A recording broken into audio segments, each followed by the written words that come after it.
நாம் தூங்கும்போது நம்ம உடல் முழுக்க ஓய்வெடுக்குது. ஆனா நம்ம மூளை ஒருபோதும் முழுசா தூங்குறதே இல்ல.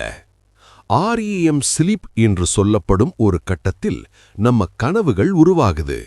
அதே நேரத்துல நம்ம உடல் அசையாமல் இருக்க மூளை தானே ஒரு பாதுகாப்பு பூட்ட போடுது. இந்த பாதுகாப்பு தான் மசில் அட்டோனியா.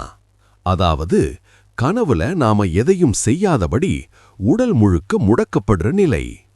ஆனா சில நேரங்களில் மூளை உடலை விட முன்னாடியே விழிச்சிடுது. அப்போதான் நம்ம விழிச்சிருக்கோம், ஆனா நகர முடியல, பேச முடியல. இதுதான் ஸ்லீப் பாராலிசிஸ். அந்த நேரத்துல நம்ம கனவு உலகமும் நிஜ உலகமும் ஒன்றாக கலக்குது. அதனால தான் யாரோ இருக்கிற மாதிரி தோணும், மார்பல அழுத்தம், மூச்சு அடங்குற உணர்வு. இதெல்லாம் உண்மையிலேயே நடக்குதா? இல்ல, இது மூளையின் பயம் உருவாக்கும் ஒரு விஞ்ஞான விளைவு.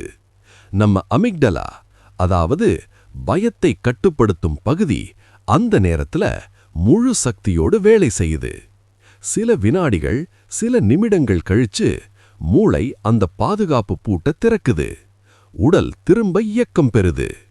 அப்போதான் நம்ம உணர்றோம், இது ஒரு கனவு இல்ல, ஆனா நிஜமும் இல்ல. இது மனித மூளை உருவாக்கும் ஒரு அதிசயமான ஆனா பயமூட்டும் ஸ்லீப் ஸ்டேட், ஸ்லீப் பாராலிசிஸ்.